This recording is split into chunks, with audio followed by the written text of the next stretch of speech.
स्वागत नहीं करोगे हमारा। So welcome welcome welcome everyone to this cute amazing video, जिधर मैं आपसे डिस्कस करूंगा एफआर की स्ट्रैटेजी और एक दूंगा बढ़िया बढ़िया प्लानर कि एफआर को रिवाइज किस तरीके से करना है, प्लान किस तरीके से करना है, किस चैप्टर को कितना समय देना है। मैंने एक्चुअली पिछले वीडियो में पूछा भी था आपसे कि एफआर का सेपरेट वीडियो चाहिए, तो बोला था हाँ सर चाहिए चाहिए, तो इसलिए मैं बोला ले आता हूं आपके लिए बढ़िया सा। ठीक है, तो इस वीडियो को लास्ट तक देखना, पूरे प्लानर को डिस्कस करूंगा, एफआर को रिवाइज किस तरीके से करना है वो बताऊंगा, एफआर पहले अच्छे से नहीं कर रखा है तो क्या करना है वो भी बताऊंगा। बट इतना सो बताने के पहले सब्सक्राइब किए बिना सुनेगा मेरा बाबू ना, तो पहले सब्सक्राइब करना, क्योंकि आपको सारी हेल्पफुल वीडियोस इसी चैनल के ऊपर मिलने वाली है। ठीक है, और वीडियो पसंद आए तो लाइक जरूर करना। अब फटाफट से शुरू करते हैं। 3 चीज के बारे में बात करूंगा। पहले एफआर की स्ट्रेटेजी क्या होनी चाहिए, सेकंड इस प्लानर को यूज कैसे करना है, और आपके लिए एक बोनस भी है।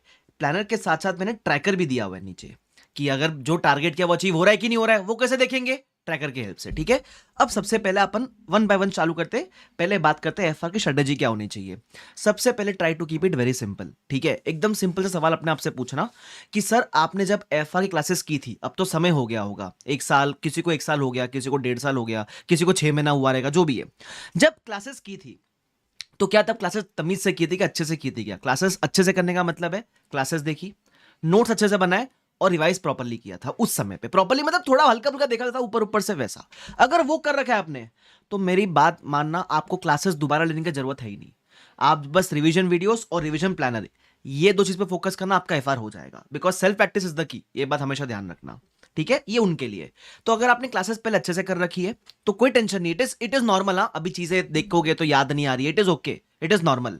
ठीक है, उसका मैं हल बताऊंगा आपको, बट क्लासेस दोबारा लेने की जरूरत नहीं है आपको, ऑनेस्टली बता रहा हूं। ठीक है, अच्छा, अगर क्लासेस ही पेंडिंग है, पेंडिंग वाले कैटेगरी में कौन आता है? जिसने क्लासेस अब तक की नहीं है, या फिर क्लासेस की थी लेकिन अच्छे से नहीं की थी। अपने को पता ना अच्छे से नहीं करने का मतलब क्या होता है। तभी ऐसे सर ऐसे नाम के लिए देख ली है ना, आधी देखी आधी नहीं देखी, अगर वो हिसाब है तो मैं आपको रिक्वेस्ट करूंगा पहले क्लासेस कंप्लीट करना।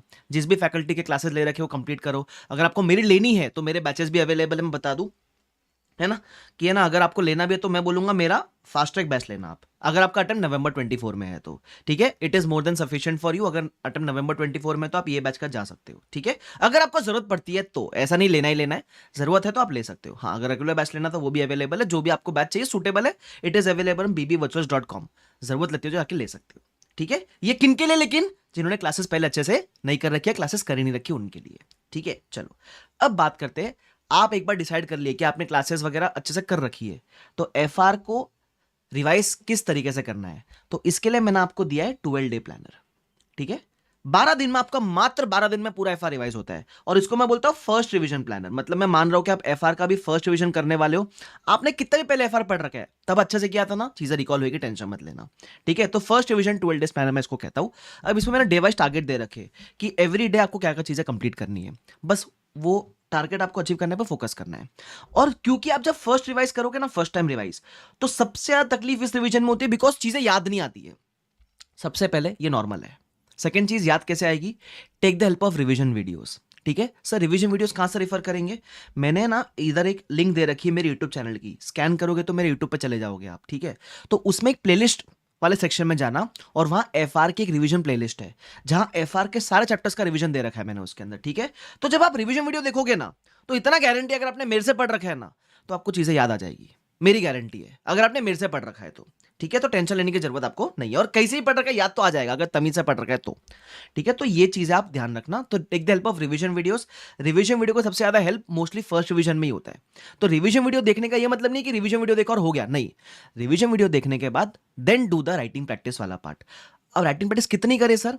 आपको जब आपने क्लास देखी थी, मैंने आपको बताया था ना एलडीआर क्वेश्चंस, उसको लिख के प्रैक्टिस करना, बाकी क्वेश्चन ऊपर ऊपर से एक बार फटाफट से रिफर कर लेना। ठीक है, सिंपल। तो try to keep it simple. Revision video देखा, जो चीजें रिवीजन वीडियो देखने के बाद आपको लगता है कि वापस मुझे पढ़ने की जरूरत है, वो कंसेप्ट एक बार पढ़ लिए और तुरंत जम्मा के क्वेश्चंस पे गए, क्वेश्चन की रिटन प्रैक्टिस की। Written practice is going to be the key. हाँ, ध्यान रखना, राइटिंग प्रैक्टिस बहुत जरूरी है भाई साहब। उसके अलावा जब मैंने टारगेट दे रखे, आपको मैंने जानबूझ के ड्यूरेशन भी दे रखा है। ठीक है, अब ये एक रफ ड्यूरेशन है, मतलब एक एवरेज ड्यूरेशन।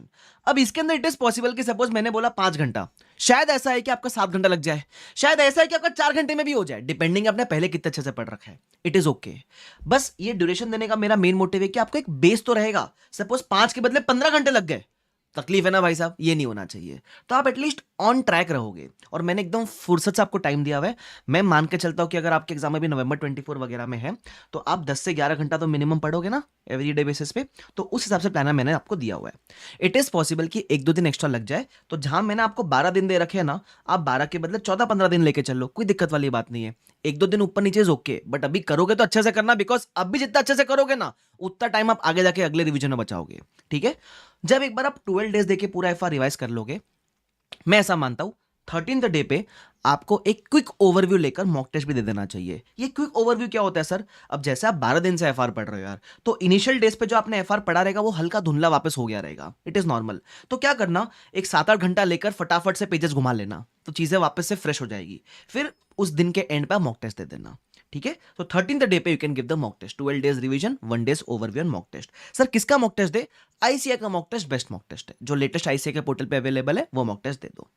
क्लियर है वाला पार्ट? ठीक है सर, ये चीज हमको समझ गई। उसके अलावा एक और चीज, इट इज पॉसिबल कि आप बोलो सर मेरे को पूरा 12 दिन एफआर नहीं पढ़ना है, मेरे को हाफ डे एफआर पढ़ना है, तो उस केस में कोई दिक्कत वाली बात नहीं है। 12 दिन के बदले 24 से 25 डेज दे देना, जिसमें आप फर्स्ट हाफ या जो भी सेकंड हाफ एफआर पढ़ लो, फर्स्ट हाफ कोई दूसरा जब पढ़ लो, वो आपकी मर्जी है, कोई दिक्कत वाली बात नहीं है। सो 25 डेज चलेगा एफआर, हाफ डे देंगे तो? अरे बाबा हाफ ही डे दे रहे हो ना, तो इट इज नॉर्मल, समय तो देना पड़ेगा ना यार। जादू मंत्र दो ही ना कि यार देखा हो गया, ऐसा नहीं होता है। तो थोड़ा समय आपको देना ही पड़ेगा, तो उस हिसाब से यू कैन एडजस्ट। ठीक है, और एक और चीज, ऐसा पॉसिबल है कि कुछ कुछ चैप्टर्स आपने पहले अच्छे से नहीं कर रखे, जैसे फॉर एग्जांपल आपने इंडस्ट्रियल पहले कर ही रखा है, तो फिर ये ड्यूरेशन मत देखना, पहले करना और फिर रिवीजन में ड्यूरेशन आपको काम आ जाएगा। क्लियर है वाला पार्ट? ठीक है। उसके अलावा मैं आपको एक रिक्वेस्ट करूंगा, एक और चीज, फर्स्ट रिवीजन में ज्यादा घाई मत मचाना।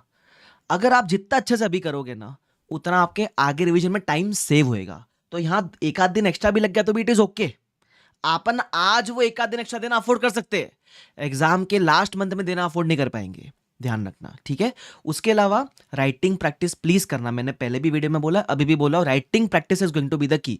ओरल एग्जाम नहीं, रिटन एग्जाम है, तो राइटिंग प्रैक्टिस करने की बहुत जरूरत है। उसके अलावा मैंने कुछ इंपॉर्टेंट डिस्क्लेमर्स दे रखे, एक बार रीड कर लेना कि प्लानर किसके लिए सूटेड है, रिविजन वीडियोस यूज कब करना चाहिए, सेल्फ प्रैक्टिस समय राइटिंग प्रैक्टिस वगैरह करो, ये सब मैंने लिख रखा है। ठीक है, उसके अलावा ये प्लानर जो मैं दे रहा हूँ इसका प्रिंट लेकर रख लेना, क्योंकि प्लानर के साथ ट्रैकर भी दे रहा हूँ। अब ट्रैकर में क्या है, जैसे टारगेट आपको दिया है, तो है ना, यहां टारगेट में 2 चीजें करना। सबसे पहले कि आपका टारगेट अचीव हुआ क्या, अगर अचीव हुआ तो लिख दो अचीव्ड। ठीक है, उसके बाद समय कितना लगा, कि सपोज ये चैप्टर करने में मुझे 3 घंटा समय लग गया। ये समय लेना जरूरी क्यों है? क्योंकि यही समय आपके अगले रिवीजन का बेस बनेगा। तुम समझो, सपोज ये करने में आपको 5 घंटे चले गए, तो अगले रिवीजन में वो 2 से 3 घंटे में हो जाना चाहिए आपका, ऐसा तो एक बेस बन जाएगा आपके लिए। प्लस जब ये ट्रैकर में मार्क करते हुए चलोगे ना, ये हो गया, ये हो गया, इतना सुकून मिलता है ना भाई, मजा आ जाएगा तुमको। और जो भी चीज आपकी छूटते हुए चल रही है ना, उसको नेक्स्ट डे पे शिफ्ट करते हुए चलना, इट इज ओके, बट ज्यादा ऐसा शिफ्टिंग मत अलाउ करना अपने आप को। ठीक है, और है ना, मैं ऐसा मानता हूं, एक चीज, एक बोनस टिप देता हूं आपको। मैं पता है, अगर आपके जगह होता तो मैं क्या करता, मैं टारगेट लेके चलता कि ये मेरा टारगेट है, जब तक ये मेरा टारगेट अचीव नहीं होगा मैं सोऊंगा ही नहीं। Beat 11 hours, beat 9 hours, beat 14 hours, target है मतलब है, कहानी खत्म भाई। तुम समझ रहे हो क्या? तो वो अपने अंदर ऐसे होता है ना, वो डिसिप्लिन और वो सब लेके चलना, इंस्पिरेशन, मोटिवेशन, जो भी तुमको लेके चलना है ना, मतलब वो तुम लेके चलोगे तो काम बन जाएगा तुम्हारा। तो ये प्लानर मैं डाल दूंगा टेलीग्राम पे, वहां से डाउनलोड कर सकते हो। ठीक है, टेलीग्राम का भी स्कैनर वगैरह दे रखा है, स्कैन करोगे, जाओगे टेलीग्राम पे, डाउनलोड कर लो, बढ़िया से यूज करो। ठीक है, so I hope this video was helpful. अगर वीडियो हेल्पफुल लगा तो प्लीज लाइक जरूर करना, और भाई साहब टारगेट लेके चलो, अचीव करते हुए चलो, पक्का पास हो जाओगे। ठीक है, मेहनत करने वाला इंसान पास हो ही जाता है, मेहनत करने पर फोकस करना, क्योंकि वही अपने हाथ में है। ओके, सो शुक्रिया everyone, thank you so much, bye bye everyone, take care, see you all, bye bye.